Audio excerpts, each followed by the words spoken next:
So we'll get started. We'll just chant three verses and we'll today's jump into today's topic very quickly. We chant three verses from Bhagwad Gita, 18th chapter, verse 18.65, 18.66, and 1873. I'll chant slowly. You can all chant behind me.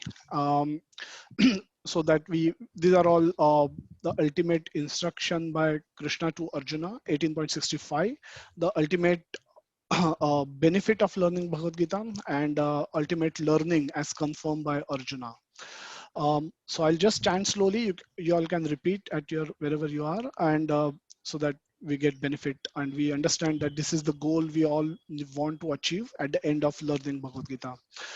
मन्मना भव मद्भक्तो मद्याजी मां नमस्कुरु ममैवश्यसि सत्यं ते प्रतिजानि प्रियोऽसि मे सर्वधर्मान् परित्यज्य माम् एकं शरणं व्रज अहं त्वं सर्वपापेभ्यो मोक्षयिष्यामि मा शुच अर्जुन उवाच नष्टो मोहा स्मृतिर्लब्धा त्वत्प्रसादं मया अच्युतः स्थितोऽस्मि गतसन्देहः करिष्ये वचनं तव. So Krishna, the ultimate instruction, always think of me, become my devotee, worship me and offer your homage unto me. Thus you will come to me without fail. I promise you this because you are my very dear friend. So this is ultimate instruction given by Krishna to Arjuna. Um, One verse later, Krishna confirms what is ultimate benefit he is going to offer. Abandon all varieties of religion and just surrender unto me. I shall deliver you from all sinful reactions. Do not fear. Arjuna, having understood this, the last verse Arjuna speaks, 18.73 in Bhagavad Gita. Arjuna said, my dear Krishna, O infallible one, my illusion is now gone. I have regained my memory by your mercy. I am now firm and free from doubt and am prepared to act according to your instructions. Glories of chanting, I will cover this towards the end of our session, and we'll now directly jump into our today's session, uh, and we'll see how it goes. So we were on we were exploring chapter 3, and in the chapter 3, just keep everyone on mute for everybody's benefit. Okay. Yeah. So chapter 3 begins by Arjuna asking two questions to Krishna. Towards the end of chapter 2, Krishna has not spoken about fighting from verse 2.38 onwards till 2.72. There is no reference to fighting, but there is a reference and there is a recommendation to become Muni, Sthita Prajna, Sthita Dhir Muni. So all those uh, qualities are glorified, and so Arjuna kind of get confused that what is the instruction for me? Should I become sannyasi? Should I if I have to become sannyasi? So the paths were described that jnana kanda, jnana yoga and karma yoga. Karma yoga, I have to perform action. Jnana yoga, if I become sannyasi, I don't have to work, no sins, so no reactions, and no reactions means no bondage. Hence Arjuna is thinking this must be the best choice. Krishna does not agree, and with that intention Arjuna asks two questions, that please explain me what is the shreya, what is best for me out of the two. Should I renounce or should I perform action? If renunciation is better, why are you engaging, why you are trying to engage me in war, which is a ghastly activity, which is killing of my own family members? Because if sannyasi is better, then inaction is better, which means I should sit at a secluded place, meditate on Lord within my heart, and therefore close down, shut down all my karmendriya and gyanendriya. Thereby Arjuna is thinking if there will be no action, and because there is no action, no reaction.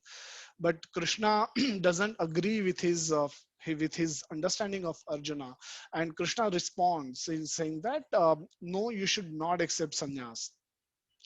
Krishna also confirms that the karmendriyas are impossible to shut. And we saw last session with an example of we have Vishwamitra Muni who was meditating, and by just hearing the tinkle bell sound of the you know of Menaka's of the bells which she was wearing, and his meditation got broken, and thereby he fell down, he fall down. So Krishna says nobody can falsely shut down karmendriya, and nobody can become sannyasi suddenly. At a personal level, this does not lead to any elevation, and auto social level also, this can create a lot of disturbance, because we discussed a lot of examples of false sannyasi, false sadhu, who accept the dress of a sannyasi, but their minds are not purified enough to act like a sannyasi, to behave like a sannyasi, and hence their desires, they are not able to get rid of them.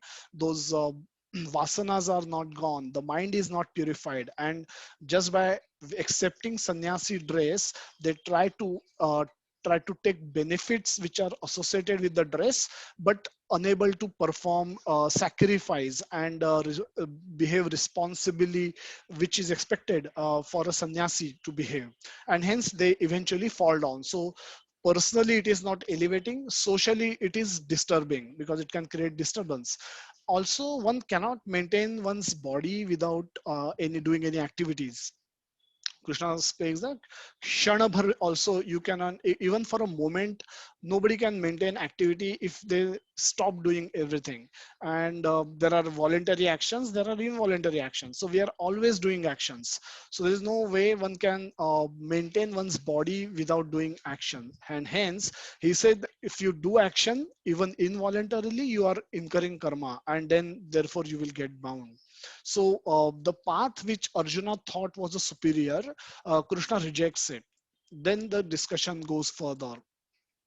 So this action, how to perform action, that was one of the question to which Krishna is now responding.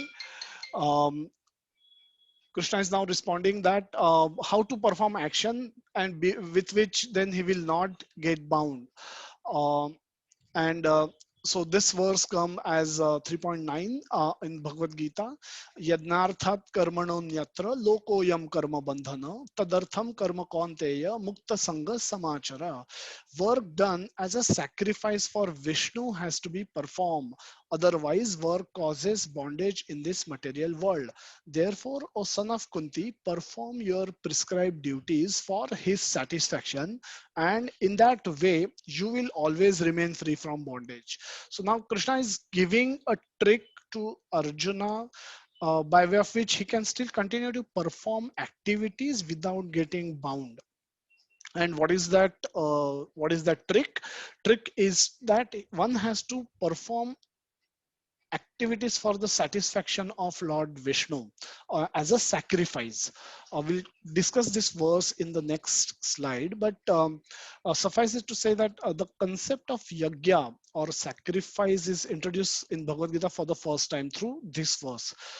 This will continue to appear in chapter 3 as well as in some later chapters it will come, and fifth chapter especially, it is being discussed in great detail about sacrifice, but this is the first time it is introduced in Bhagavad Gita. What is recommended is that if one perform activities, even the routine activities for satisfaction of Krishna, for as a sacrifice for yajna, then that does not cause bondage. And we understand from Bhagavad Gita that Krishna is the ultimate enjoyer of all the yajnas.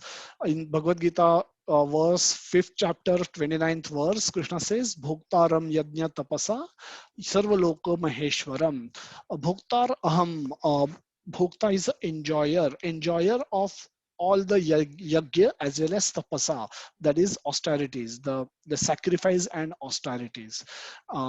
So he is the ultimate enjoyer of all the sacrifice as well as austerities, and hence everything is directed to him. When we direct it to Krishna, then the work does not cause bondage. Hence, hence Prabhupada says that activities should be performed for Krishna's satisfaction. And what are those activities? Those activities are prescribed duties, as it is confirmed here. Prescribed duties should be performed for Krishna's satisfaction. So we talk about yajna. So the two things come to our mind. Uh, in the Vedic society, yajna has a form which is like this, look like this, which has fires and which has a fire sacred and a ahuti is being performed. There is a yajman, there is a purohit who perform activities, and just hold on. Uh,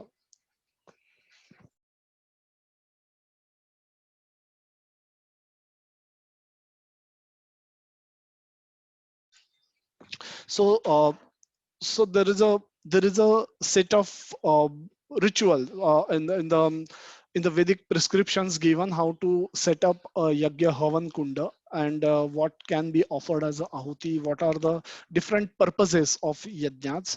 And in second chapter also we understand that some yagyas can be performed for getting heavenly abode or going to heavens or getting better facility to enjoy. Those kind of yagyas were also mentioned in second chapter.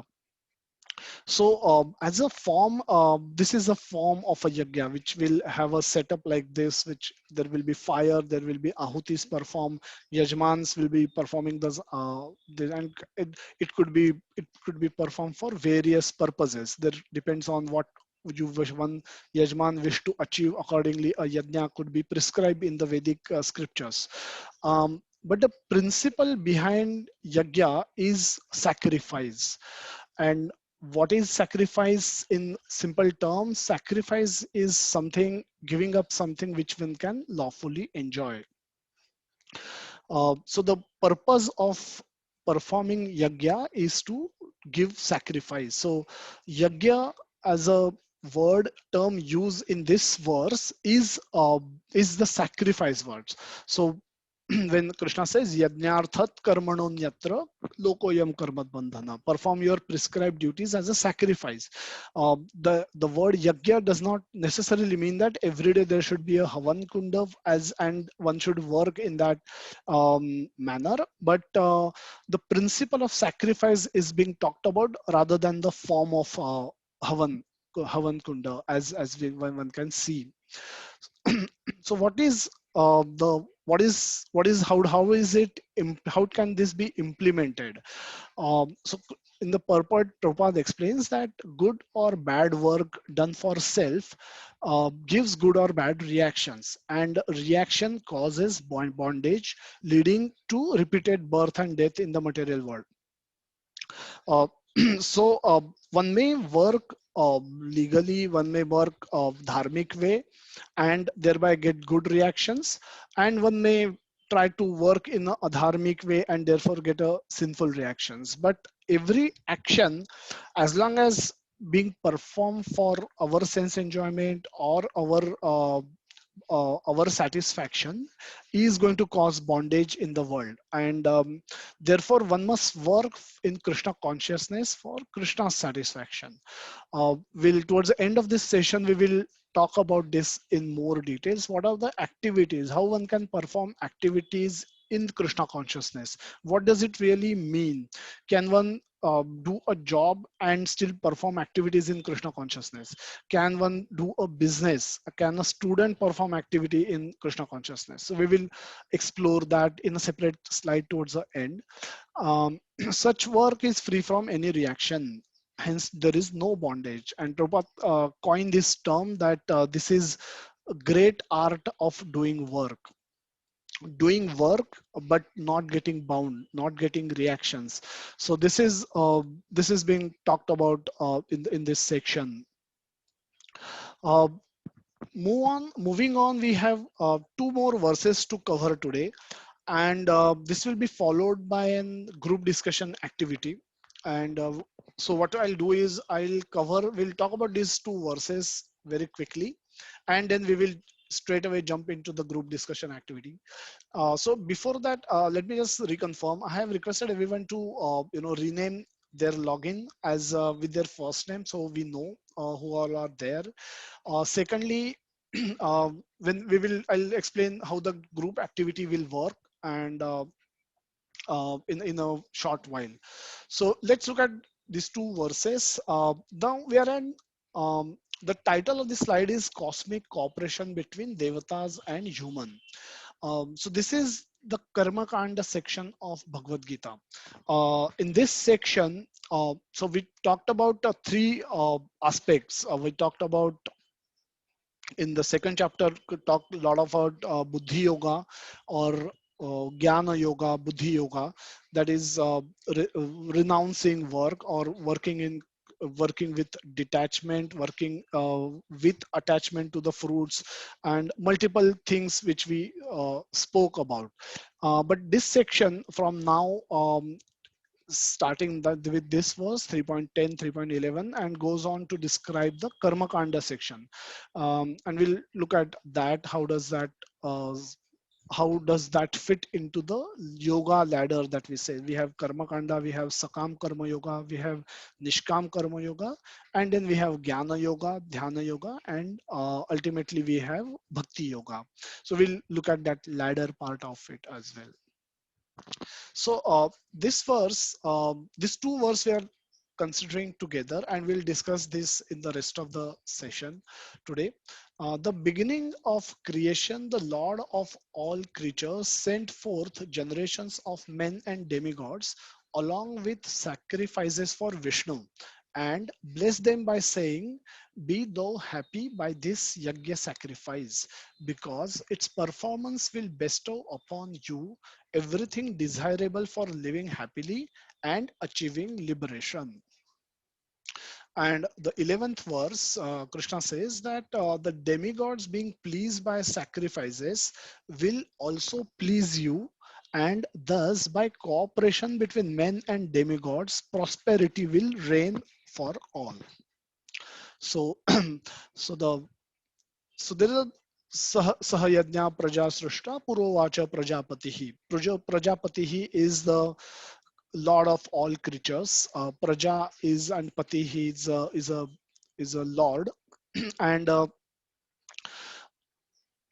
so uh, so let's look at these two verses, and then we will move on to the activity. So the in the 3.10, where Krishna says that why at all the living creature, all the living entities are sent to this material world. Um, so what happened in the beginning of creation?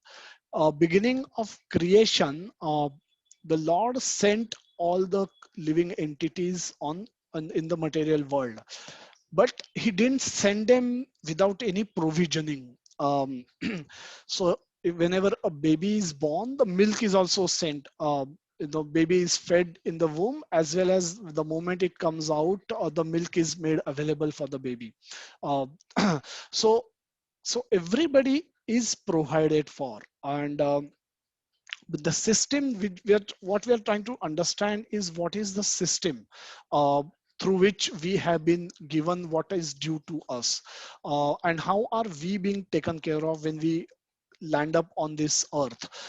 So the beginning of creation, the Lord sent these men and demigods. So the first time we hear the devatas or the demigod word being used here, and along with the sacrifices of Vishnu, as long as, and what is by performance of yajna, you will get what you need for living happily and achieving liberation. So this is the whole program for which we are sent on this planet.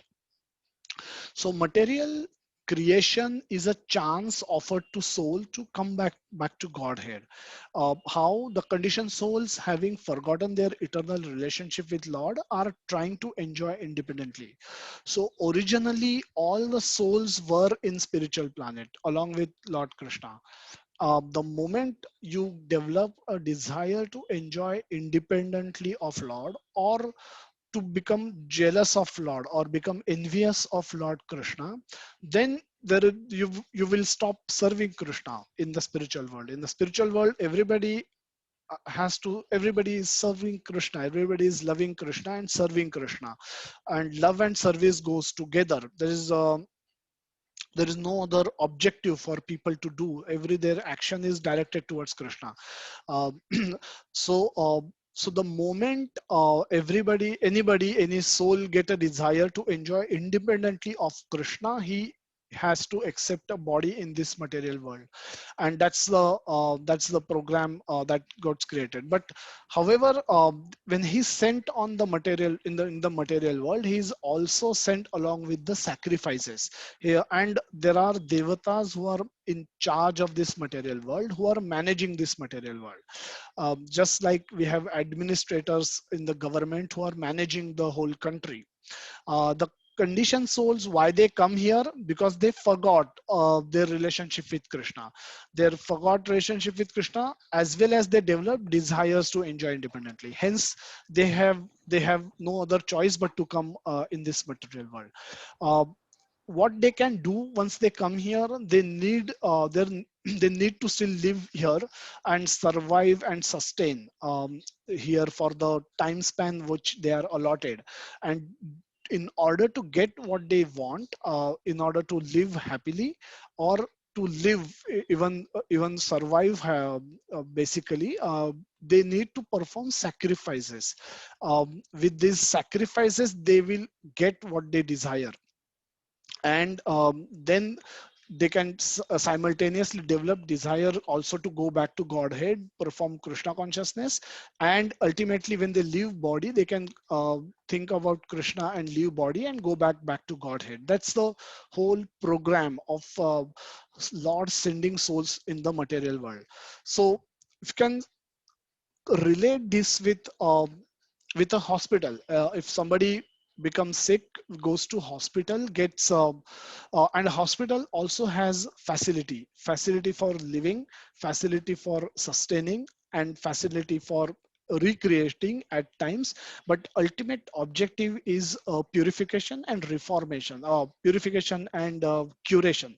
So the every person who goes into the hospital is expected to perform activities, to cooperate with doctors, and take get medicines, or get cured himself. ठीक होके उनको ultimately they want to go out of hospital. That's their program. Similarly, material world also we have to cooperate with the gods, devatas, who are in charge of this, and eventually we have to also go back become cured of our sickness. What is our sickness? Our sickness is our desires to enjoy independently. That's our sickness, and our desire not to serve Krishna. That is our sickness. Once we are cured of these two qualities, we can become qualified to for us to go back to Godhead.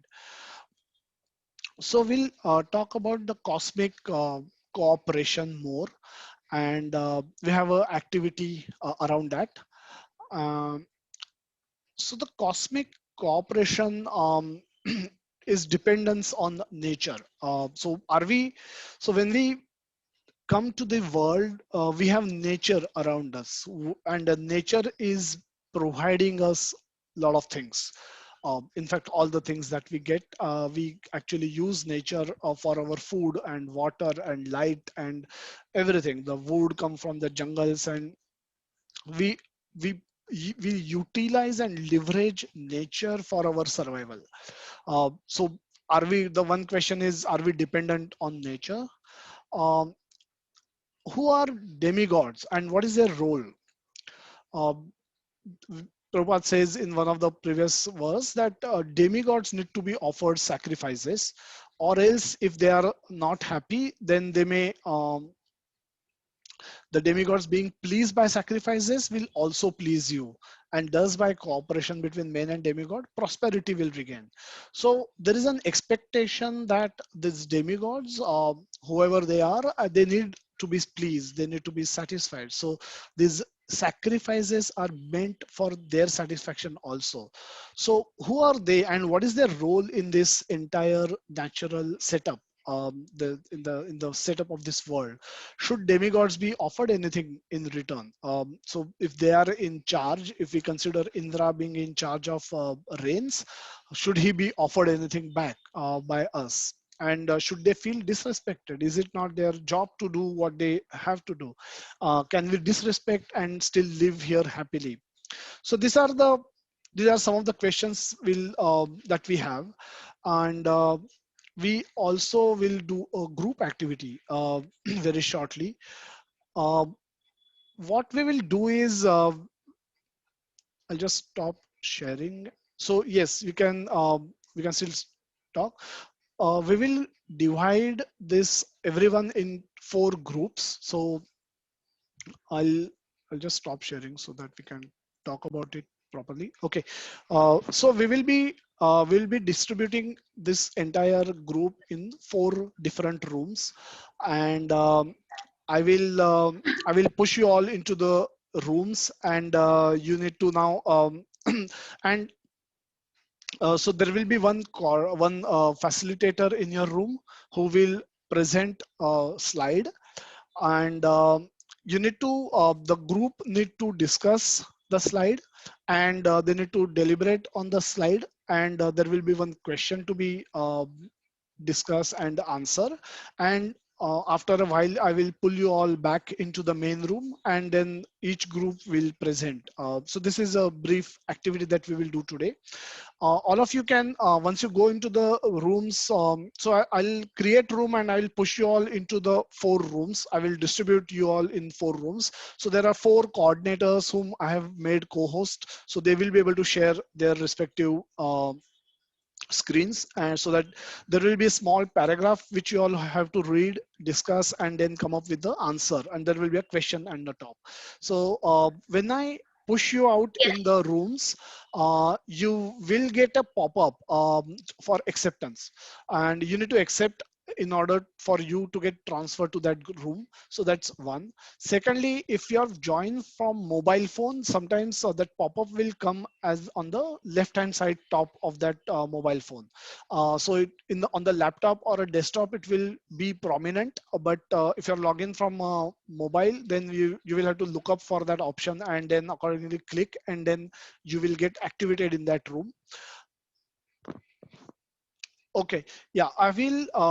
So I will unmute everyone, and you can go into your respective rooms. You need to deliberate and discuss. So please feel free to unmute yourself. Right now, also you can actually unmute yourself. Yeah, Pranav just showed us that he can unmute himself. So feel free to discuss, deliberate. So that timing wise, we are at 7:35. We'll give 10 minutes for you all to discuss and come back, and then I will pull you back into the main room, and that then we can discuss for the rest of the session, and we'll take it forward from there. So I will just pause the record. Okay. So uh, we just started recording again. So I hope everyone, all of you have had good discussions on the on the paragraph which were given to you. So we will start with Zoe's group, or group 1. Should be able to, I understand Sainath is going to speak. So let me know if anybody face any challenge with unmuting. You should be able to unmute yourself and speak. Let me know if I need to present the PPT, the slide which you worked upon. I can present the slide and then you can speak. Sainath, you can unmute, and we can start. You can start discussions on the first slide that Hare you were Krishna referring Prabhuji. to. It has been basically what I understand from the paragraph is that Lord is already residing within us. Soul, uh, Lord is already residing within us, and He has made all provisions for us. So there is total balance in the world, and so Lord is that much point is only there that Lord is already residing within us, and He has made all provisions. Only thing is we have to understand uh, that we have to awaken Krishna consciousness through chanting, reading Bhagwad Gita and associating with likewise people, so that we can enlighten Krishna consciousness within us, and this will help us to this will make us understand how God is merciful towards us. So we have to concentrate on uh, enlightening our consciousness towards Krishna consciousness, towards Krishna. That's all. And everything is perfectly balanced because Lord is knowing everything from beginning to end, everything He knows very well. So He has taken care of His devotees in every way. So He is merciful, and he is very very kind towards us. So we have to awaken our Krishna consciousness, which will help us to understand things in a better perspective. That's all. Okay, thank you so much, Sainath Prabhu. Nicely described. Anybody in the group want to make any additional quick comment, part of the same group? Please feel free unmute and speak. Okay. No, thank you so much, and nicely captured. And thanks to all the participants who were working on this particular para.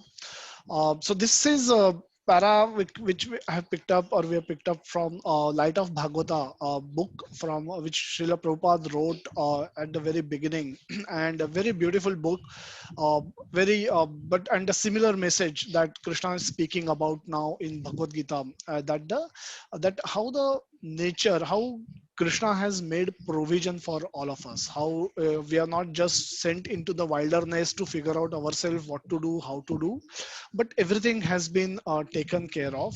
We need food, and then food has to be produced with water, and everything, the cycle has already been set, and it has been working perfectly. So the world per se is kind of a operating at its best. It's in a perfect way. Thank you so much, Group 1. We'll move to Group 2. Rupa Mataji, I'll change the slide, and then you can request anybody who is going to speak on this to start presenting. Hare Krishna. In my group, Mr. Nayan, Sulekhaji, Vinod, Neha, and Pratiji, they were very nicely they discussed.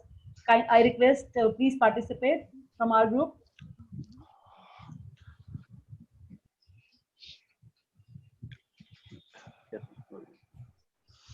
So, Vinod Prabhuji.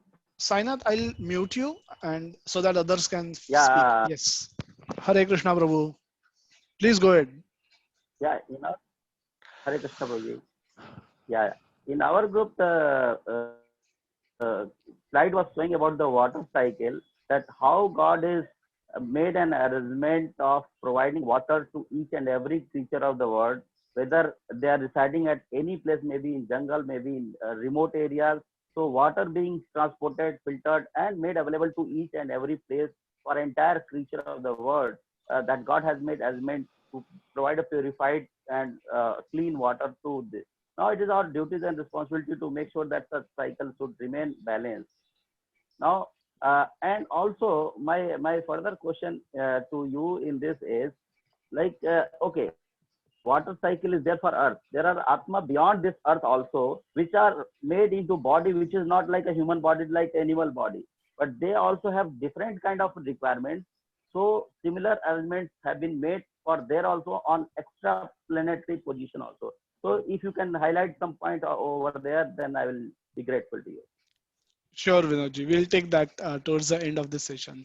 Naina Mataji, anybody else want to contribute on this slide? Hare Krishna, Prabhu. Yes, Pratik, Prabhu. Pratik. Yeah, Pratik, Prabhu. Yeah, God, without making any discrimination between rich and poor, has provided water to every little living thing. Also, now it's our duty to not waste the natural resources, and we should not disturb the natural ecosystem.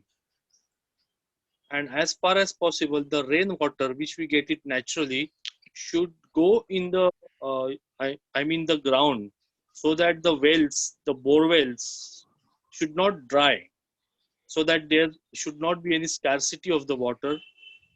And of course, we should also not waste. We have to think of the poor people who has who have to walk plenty of miles to get a one pot of water.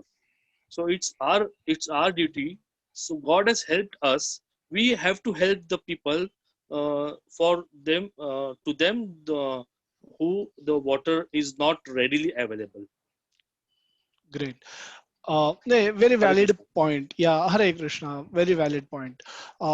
So in this particular section, this particular paragraph, Prabhupada is explaining that how the cycle of creating, providing clear water or drinkable water, good quality water is made possible. So the seas, oceans are salty, they don't let water decompose. Then there is arrangement for evaporation. Sun is being deployed by Krishna, and sun help the water gets converted into water vapors. The clouds are formed. The clouds is an amazing, kind of most amazing thing on the planet. It's extremely difficult. What is cloud? A cloud is a mobile water tanker through which an aircraft can go and there is no leakage. Cloud, which is made up of very basic material, which is dust, water vapor, and gases, but it's extremely effective. It is produced in one place, transported thousands of miles, and the rain happens wherever it is needed. The cloud technology, we may talk or call it today in IT world, but producing a cloud with the help of vapor is extremely difficult, even in the laboratory with the best of technology. So the cloud is one way of creation of is a marvel of creation, one may say. An aircraft can go through it without any leakage. It's a overhead waterhead tank, a water tank with without any leakage possibility. Cloud, can convert, can send you, can give you water directly, or can you can get ice out of it, which can get stored on top of mountains and can give you steady water supply throughout the year. So even if to you don't have to make entire water fall on the ground and thereby drown the earth also. So even though the previous slide we saw that earth, of this planet has water, but it is stored in different forms so that it can be made available to the living entities all throughout the year, because water is something without which nobody can survive. And the same snow water is coming down throughout the year through rivers, and again they go back to sea for preservation, and then that's how the cycle continues. So what we see here is a perfect system, a perfect system which is working year after year, yuga after yuga, without any holidays, without any problem. So let's understand from group 3 how this so-called automatic system work. So group 3, I request you all to, your volunteers can, take up and speak about this. This is a longish paragraph, but I hope you've had enough time to, pull out the critical points out of it. Please start, group 3. Hare Krishna Prabhu.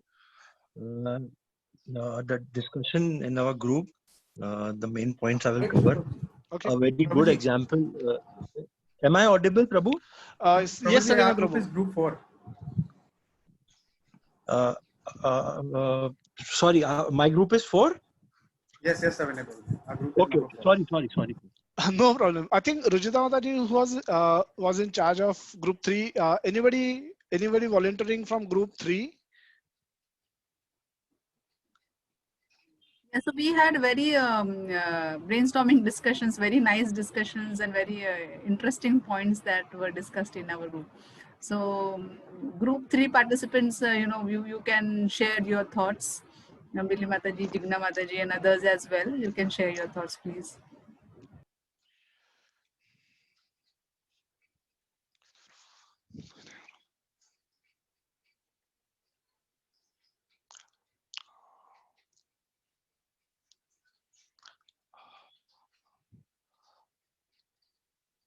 Billy Mataji. Yes, yes, Mataji, sorry. Hare Krishna Prabhu.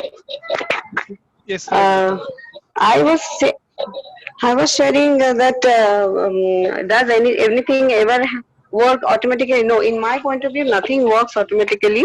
It's all in the head of the personality of Godhead, Supreme Personality of Godhead. And there was some point being put by somebody in the group about superintendence and powerhouse. She will tell about that. But I was asked about lawmaker, and at that time, I was telling that if yes, the Supreme Personality of Godhead is the lawmaker. If the law was not there, the sun would not have rises in the east and would not have set in the west. The likewise we are discussing in the other group the flow of water from Himalayas to the ground, the clear water we are getting. Everything is according to a law, and if any of the law is broken, then the cosmic creations would have altered. So yes, our Krishna is the Supreme Personality of Godhead. He created everything, and nothing works automatically. Everything is under His supervision, and he is the, as I mentioned earlier, also he is the chief engineer. He knows each nook and corner of our cosmic world, and if a leaf is also falling from a tree, it is with his permission only. That is my point of view. Thank you. Hare Krishna. thanks, Mataji. Nicely worded. Anybody else want to contribute from this group?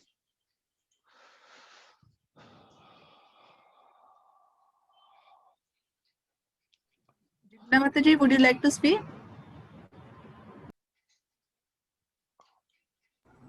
Hare Krishna. Yeah, sorry, I didn't unmute by Oh, mistake. sorry. Okay. Okay, sorry, yeah. Yeah, so I think I will just add on because Mini Mataji just said that I was to talk about superintendents because this is the word I came across, which is quite struck my mind. It's a beautiful word where everything, when we talk about Godhead, and superintendence is the intention of the Godhead, so everything is controlled under that. And yeah, I mean, besides that, the governance or the rather I would use even the word called legislator because he's the lawmaker. So these are two aspects which are obviously completely in his control. Is are the basic laws of living and surviving, and everything is intentionally. We feel we are somewhere contributing or we are responsible for anything, but ultimately it is his intention which is taking us through this life journey.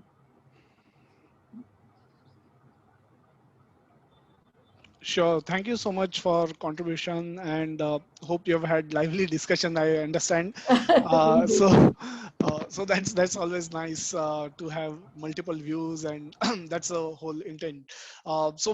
Yeah, I agree, and that's the whole purpose of this. The in nutshell, uh, this para highlight that if everything seems to be working so perfectly, uh, doesn't happen accidentally. It is not accidental, or anybody thinks that it's just like this. Sun has the job to come up on east every morning, and um, then that's a mistaken understanding of the nature.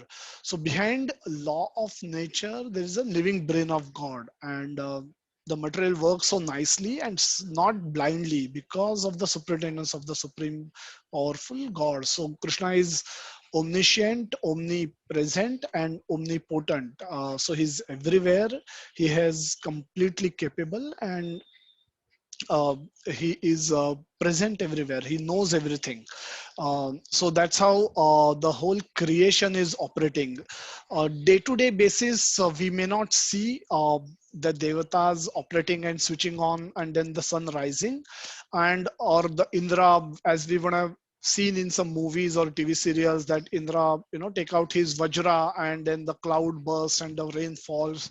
We don't. That's a representation of what is there, but that's that's the system through which these are the superintendent and or the administrators, as Prabhupada calls them in the purport towards 3.11, which we'll see later, that through their administration, they are administrators. Through them, the whole world operates so nicely, and they work directly under the supervision of Lord Sri Krishna, where he says that 3.10, Maya Adhyakshena Prakriti Suyate Sacharachara.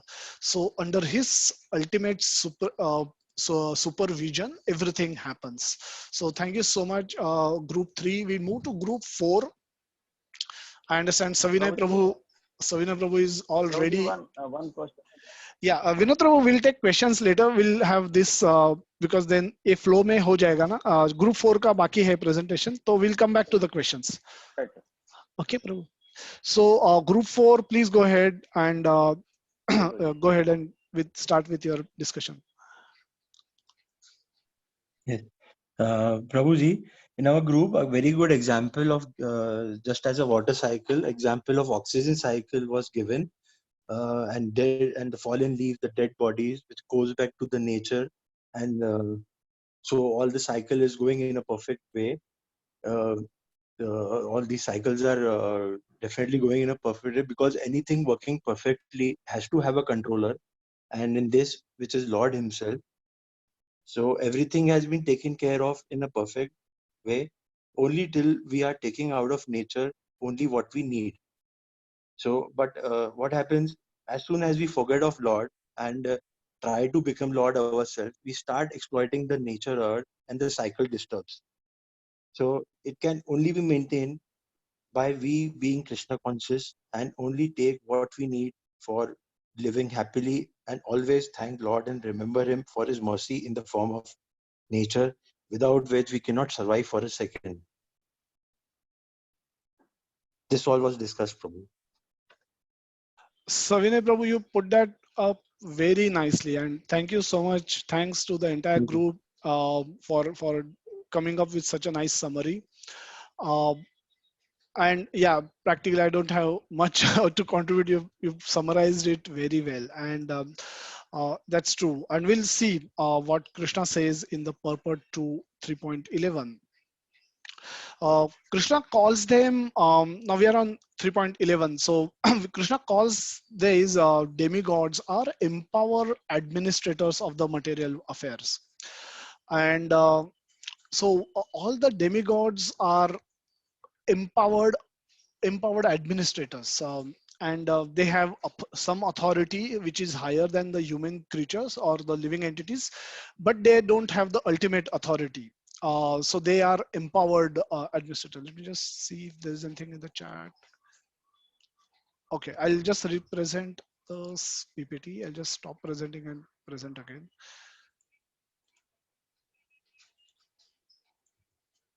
Yeah, you can see the PPT now.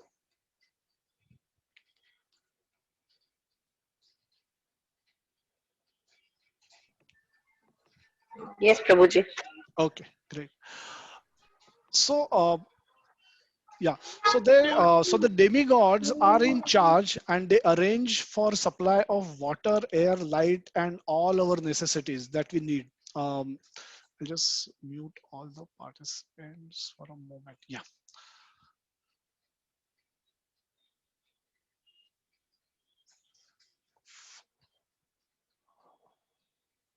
Okay.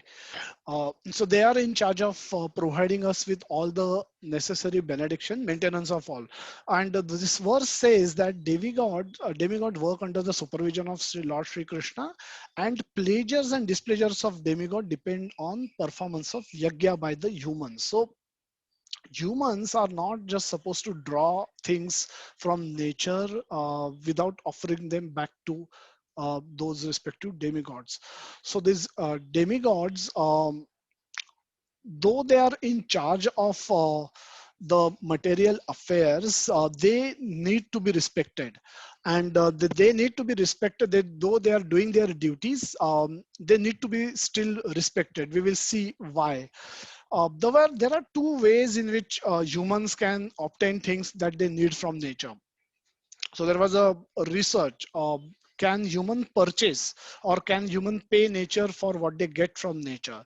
So University of Maryland, United States, 1997, they published a paper in the magazine Nature, which says that if humans were to pay nature a bill, or nature were to present human with a bill of what all things that they have taken from nature, and then that would come to about 16 to 54 trillion US dollar per annum. And so this typically should include raw materials, like raw materials that humanity takes from nature: the food, the water, timber, lumber, rocks, metal, jewel, oil, and so forth. There is another scientist, American scientist, Edwin Kessler. He calculated that if even if we had to pay 5 cents per kilowatt an hour, relative cheap price for the energy that we get from sun every day, and that is not for the world or not for United States. It was only for one state of within United States called Oklahoma, which covers an area of about 200,000 square kilometer, 2 lakh square kilometers. The cost would be around 60 billion per day. So what this help us understand that we cannot pay for what we get from nature, even if we desire to. The other way of getting what we get from nature is getting it as a charity, getting it for free. And this is where our obligation to nature or obligation to devatas come in, that we cannot pay for it, so, and we have forced to take it for free, so we should be humble enough to offer sacrifices which are required. So we need supply, we cannot pay, but we are forced to accept it for free. Hence, the system of yajna has been established by Supreme Lord himself, through which the demigods can be pleased and they are offered respect. So they get respected, they get pleased, and thereby they keep providing us with the our necessities through which we can survive and we can carry on with our activities. So this is the Karma Kanda section of Bhagavad Gita. How do we understand the role of these demigods? As Prabhupada described them, they are administrators of on working on behalf of Supreme Lord. So, for example, if there is a jungle and a group of tribals are living in the jungle, the tribal also have need for water, and they see a pipeline going from nearby area which is close to their locality. Now they have two choices: either they can they are legitimate residents of those jungles. The tribal communities live in jungle. They can approach a government authority, they follow the process, they maybe do some procedures, and they can get a water pipeline closer to their locality or their basti, whatever it could be. The other option for them is they can make a hole in the pipe, which could be going from one village to another village, maybe just passing through jungle. They can just make a hole in that pipe and put a pipe there and get water back to their area. This is an illegal way of diverting the water to their home. But the system of water indicates that there are people who are operating this system, and by pleasing them, by following the process, one can easily get water facility.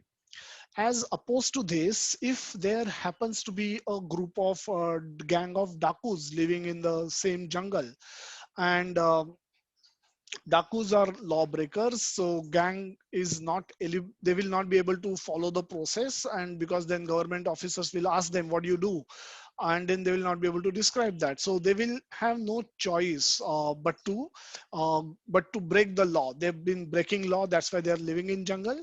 And even if such a water pipe is going from nearby area, they are not able to follow the process and get water supply in a legitimate way. So they are forced to manipulate the system and try and enjoy the benefit from coming from the facilities.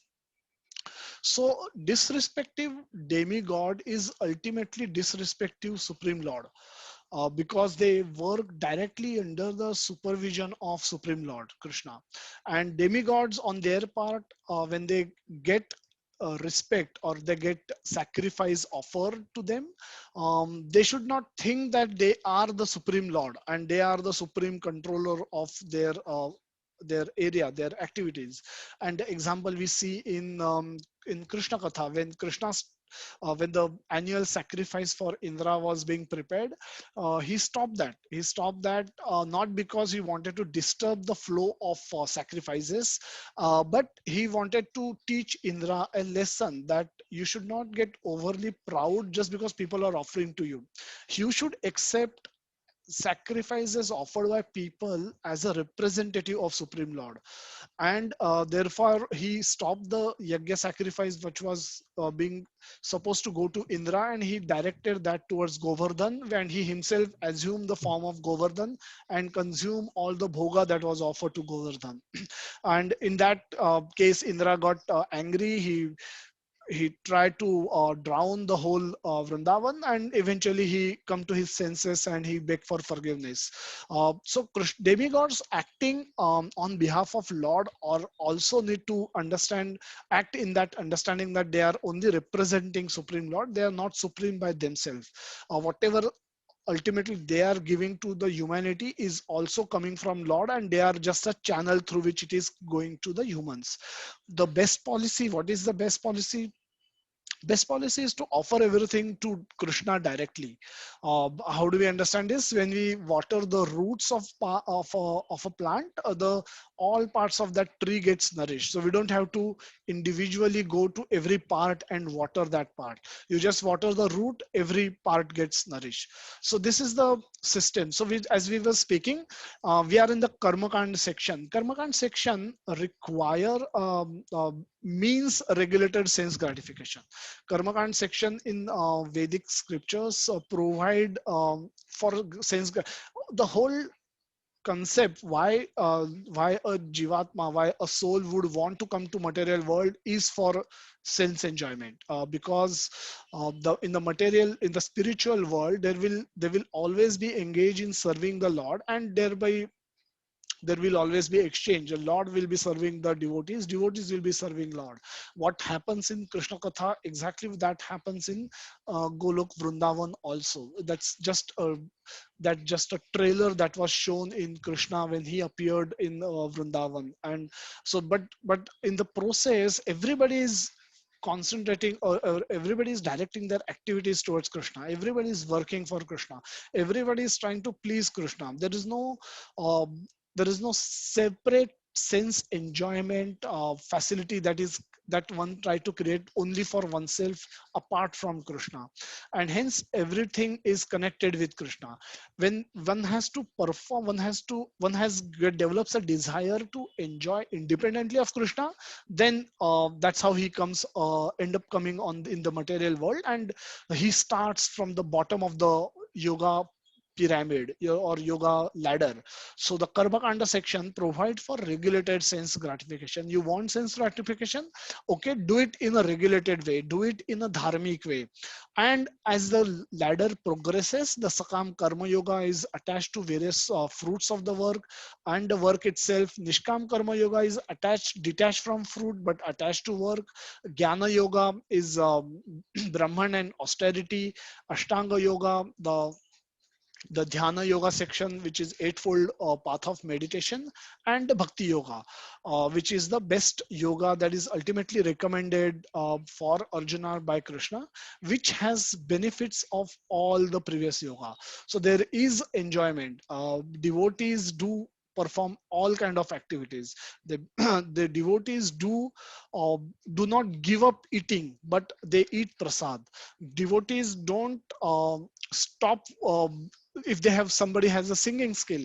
So one should not give up singing skills thinking that they will get bound, they will get famous, they will get bound, and So when the singing is not bad good, and so once if singing is I'll unnecessarily become proud and I will get bound by singing. No, they sing for the pleasure of Lord. They sing in kirtan, they sing for pleasing God. And so nobody give up activity. If anybody has a skill to speak, they speak Lord's glories.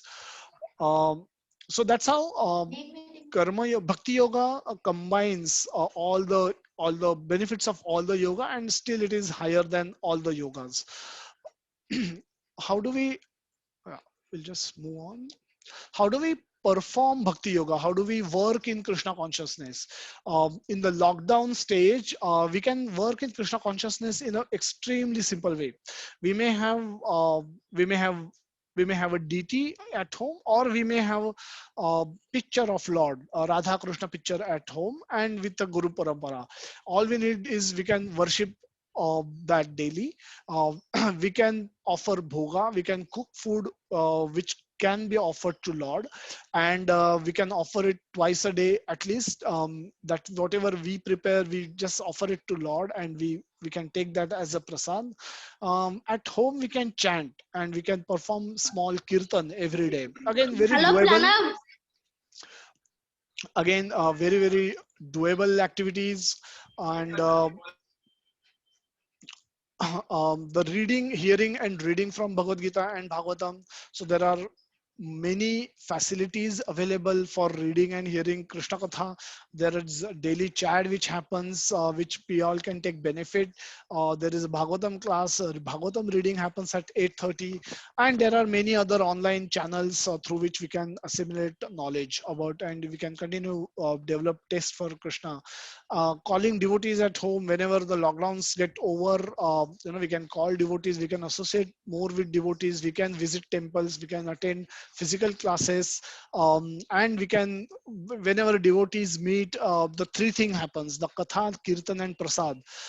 Those three things happen. So Purushottam Mass, we can give charity, we can offer our money to Krishna, and thereby the money or the work that we do, that gets purified. And so Prabhupada called it as the great art of doing work. So you're doing everything, you're studying as a student, you're working as a in a job as a professional, you are doing your business, and then if you combine it with all these activities, which can be fitted into any kind of a daily routine that we may have, we can still perform all those our daily requirements for the maintenance of ourself as well as our family, and we can still be Krishna conscious all the time.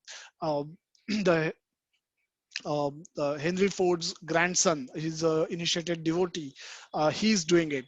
He's initiated devotee. He's been working on Mayapur project for quite long. He's been doing it in spite of running the entire Ford empire. So we can also take inspiration from such people and such great devotees, and we can also we can also incorporate these activities into our daily routine and thereby get purified. These are all extremely easy to do activities. We can all have picture of Lord at home. We can all cook food. We all cook food anyway. We can cook food which can be offered to God and which can be offered to Lord, and we offer it and then take as prasad. Chanting, we should all be performing chanting by now. We should start with first one round and then gradually progress to 16 rounds. Hearing, online channels, all use of internet can be directed towards this. We can hear nicely. Calling duties, that's again we can do whenever possible, as and when the lockdowns are over. What is the program? Where does this lead to? This will lead us, so we've taken an example of this world which is like look like a perfect world. It has perfect facilities. We've taken an example of IIM Calcutta. I've been there a couple of times, so uh, all the facilities there looks very perfect. The students from all over India comes there. There are very nice facility for stay. The campus is beautiful. Study rooms are nice. The auditorium is good. The library is best in class. Wi-Fi is available. Canteen is nice. So all the best of the facilities are made available to the students for their comfortable stay. But idea of joining IIM Calcutta or joining IIT Bombay is not to try and stay there forever. Idea is that we prepare ourselves for the exam and get out of there as soon as possible. Not that just because the facilities are great we just try and stay there forever. The idea is not that. Therefore, we apply that similar logic to the current world. A material world also may look perfect, may look everything seems to be fine and working very well. Everything seems to be taken care of well. Idea is not to stay here forever. Idea is use the campus, use the library, use the facility that is available, use prasad facility that is available for developing Krishna Prem. That's the ultimate objective of us. And if we develop Krishna Prem, we can develop Krishna Prem by chanting. We can develop Krishna Prem by learning about Krishna, by taking more knowledge about Krishna, by hearing about Krishna, by not not by developing uh, by reducing our hatred toward Krishna, enviness towards Krishna, by cooperating with Krishna. When we do all this in association of devotees, we chant His name, we remember Krishna throughout our happy times and sad times. We will develop a consciousness of remembering Krishna at the time of giving up our body, and that happens to be our ultimate examination. As the student prepare throughout 4 years for the final exam they give, we need to prepare ourselves throughout our lifespan for the final exam that we need to give at the end of our life. That is Antakale cha mameva smaran mukta kalevaram. In 8.5 Bhagwad Gita, Krishna says that anybody who remembers me at the time of giving up his body will come to me without any fail. So this is possible if one has developed Krishna Prem or love of Godhead during the lifespan. During the lifespan, they have performed activities which, by keeping Krishna at the center, at the same time taking care of our business, our family, and our well-being of our loved ones, it can easily be done. That's how. That's what we are trying to suggest. And once you do that, you'll remember Krishna throughout your life. You will also not forget Krishna at the end of your life. So that's the whole program. Krishna, as Prabhupada described uh, in the purport to verse 3.9, that the whole program is to since you have developed the desires, you fulfill your desires, but simultaneously develop Krishna consciousness, simultaneously offer sacrifices. Don't think that cloud is there, water is there for me to enjoy. Water is for there for me to sustain, me to continue living in my life in a nice way. But once we fulfill our basic desires, we should try aspire and cultivate desire also to develop Krishna Prem and love of Godhead, and so that we can appear for our final exam and not try to live in the campus forever. So that's all we had to share. I'll just stop and we'll go back to some questions. Vinod Prabhu had one question, and then others can also think of any questions. We can discuss those. And yeah, Vinod Prabhu, can you repeat your question?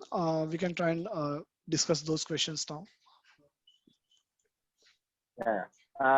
Prabhuji, what I want to ask is like Atma and the souls are not only in the form of animals or man living on earth. There are certain forms of life also beyond this earth. And how and what kind of like Agni Devata and all those Devata we are talking about, how these kind of arrangements are done for other planetary life? Okay. So, so the question is, the current material world where Jivatmas are present, we understand there are 84 species of life, yonis are there, and different Jivatmas are there in different yonis. Some are in fish, insects, animals, plants, and humans. There are multiple unis in which they are there. And the material world, the current arrangement that we discuss only caters to these 84 lakh species. They don't cater to. So then the question is, what about devatas? Now devatas, we know that they live in a heavenly planet. So there are planets, there is a planetary system where earth is in the center, and there are lower planetary systems, there are higher planetary systems. And we spoke that in the second chapter of Bhagwad Gita, in couple of one of in one of the classes, that so in Swarga Loka devatas, so one system is, when we say we have to offer things back to devatas, is it that their subsistence depend on what we offer? So we may say that we offer food to Indra. Was Indra to get hungry and die out of hunger, or was it to become weaker if such offerings are not there? No, Prabhupada says that clearly, that Krishna says that clearly rather, that they are not dependent on what you offer to them. Devatas are, they're living in the planets which are far more superior than what we have on the material world. So the Swarga Loka, or the planets where these devatas will live, they have far more superior facilities than what we have in the current planet. And but we so how do we access those? So they have, so this planet provide for those 84 lakh species, and the all those jivas which are there in those 84 lakh species. The planet, once you get eligible to go to the higher planetary system, or become non-eligible to go down when your karma, it's a y-axis. If you see the graph, the y-axis is karmic axis.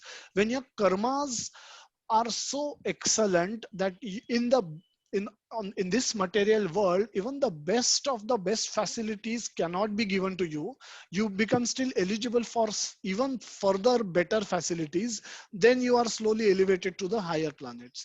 And where the different kind of ecosystem will be operational, but those are provided in those respective planets. There is no connection. So the devatas are not dependent on the what they get from here, but they get displaced, they can get displaced, they can get dishonored if the offerings are stopped.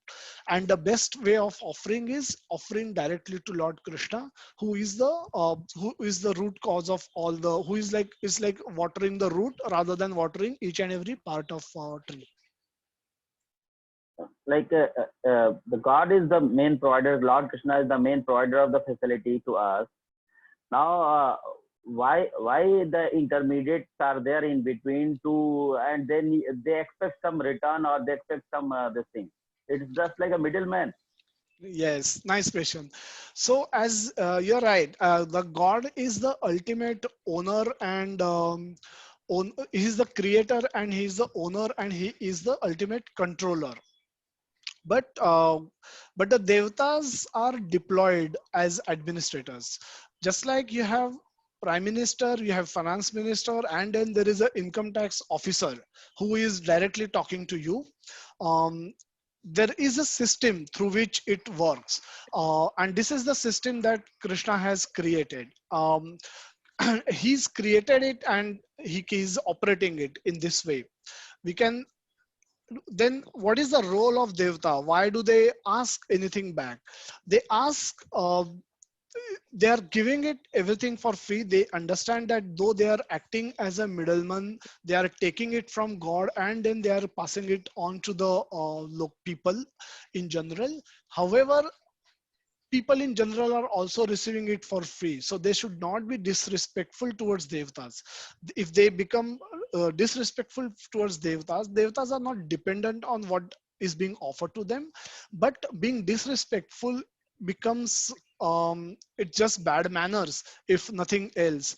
Not that they're just like, we have examples that uh, in Srimad Bhagavatam, Mata Parvati gets angry. There's a chapter in section in fourth canto where where where Lord Shiva is not called for a particular ceremony, and then she gets angry because he's disrespected. So the disres is it's a matter of etiquette more than anything else. That if anybody is receiving anything free, one should not take it in a arrogant manner that that what they are getting for free without any offering.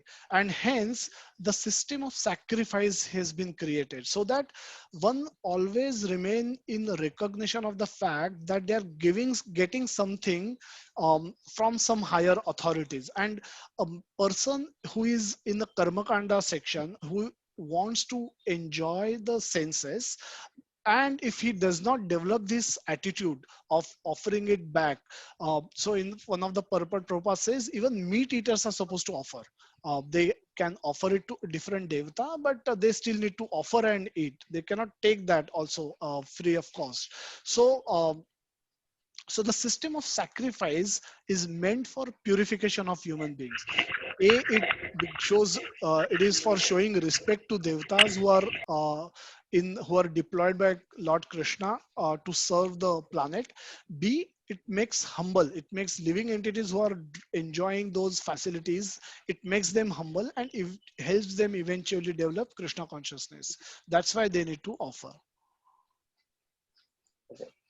So there Uh, are more questions. I'm just reading through. How to live problem-free life without any challenges.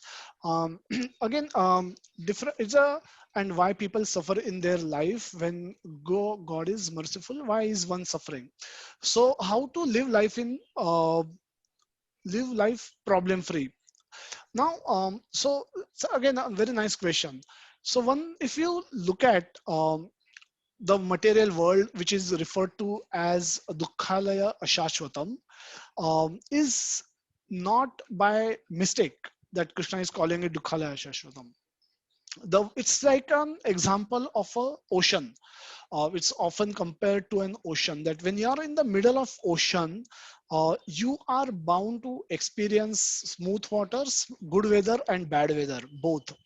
And the very fact that you are in the middle of an ocean, you are being subjected to good weather some days and bad weather some days. Had you not been here, you probably would have never never had that kind of a bad experience. So the very fact that we are in the middle of an ocean, we will have our good days and bad days. How do they occur? They occur due to our karmic reactions. They occur through our karmic reactions. um, I'm just trying to see what's the further question. Okay, so the problem free life is not possible. As Prabhuji is saying that, however, how we deal with problems is possible. That knowledge is possible. And um, so what is a problem free life? And we'll come to that. And as I said that with the analogy of an ocean, that there will always be problems. The basic problems that we have are, once we take birth, we have to undergo the disease, uh, old age and death. Now, even they are at a basic level, even these are problems. These are problems associated with everyone. Nobody wants to grow old, nobody wants to fall sick, and nobody definitely wants to die. And after death, nobody today knows whether they want to take birth again.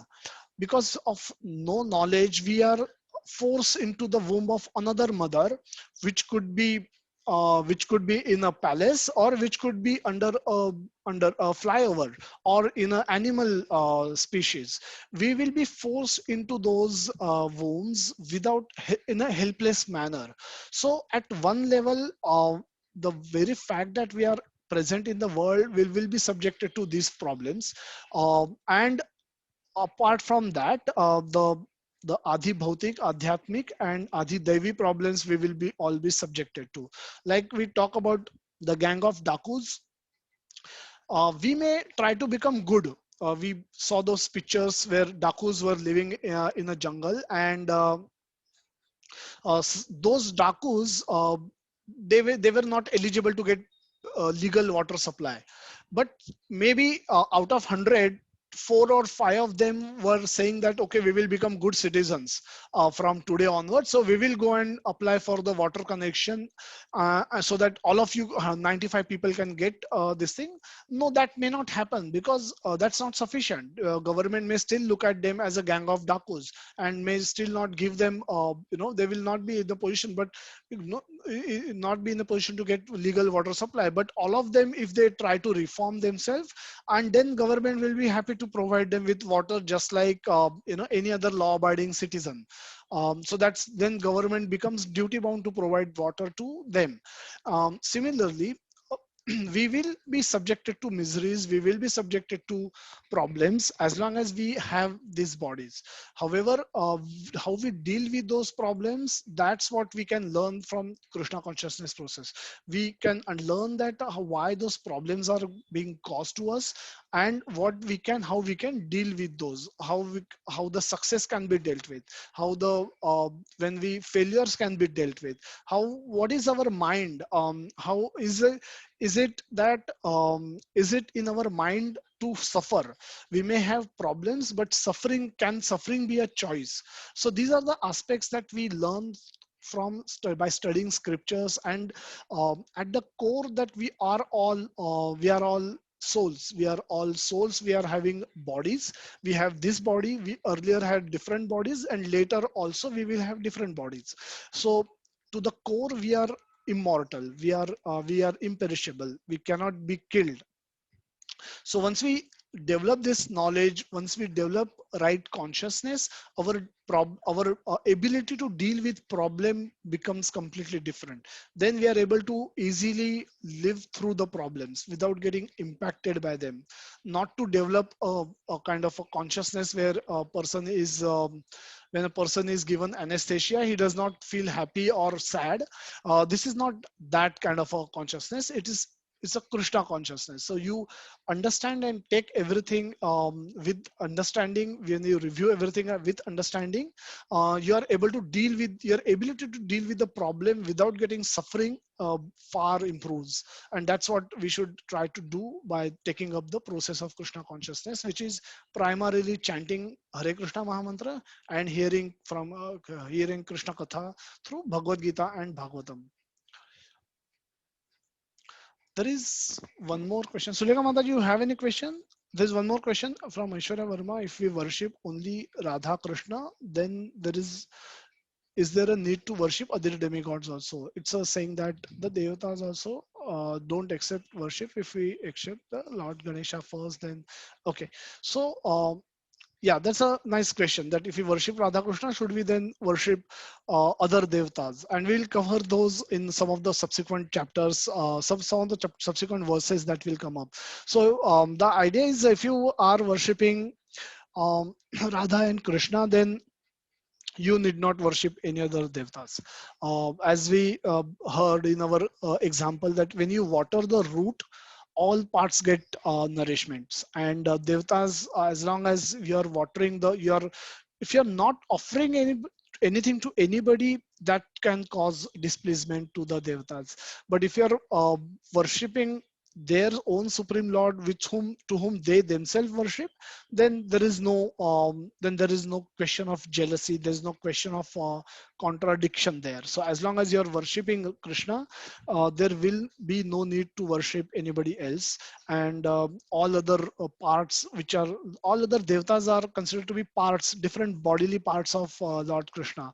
So they all get nourished as long as the Lord Krishna is getting nourished. Yeah, thanks, Mataji. Okay. Any other question, or if you have any other question, we can. I'll give my number. You all can send me any questions that you may have on the WhatsApp, or we can use the Gmail ID that we have for writing questions, and we can try and answer those to everyone. I'll just give my mobile number. You can drop me a message with name, and I can get back to you if you have any other questions.